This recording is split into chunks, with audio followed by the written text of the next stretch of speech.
Ассалаумағалейкум. Руза апайды тағы жапты. Енді біз елде болғанда адам жинап соттатқызбай, өкінішке орай Ресей бұны жай қалдырмайды. Ресей тапсырма береді, Тоқаев орындайды. Ал Ермұрат Бапи, Қазыбек Исалар соның арқасында пиар жинайды, өтірік барып көмектеседі.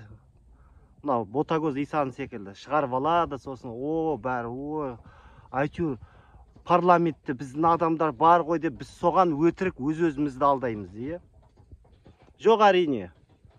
Енді белсенділердің бәрін аузын жапты, соттатты, условный срок берді. Енді Руза апай ғана қайтпайтын қалды. Ол кісімен алды күне ғана сөйлестік.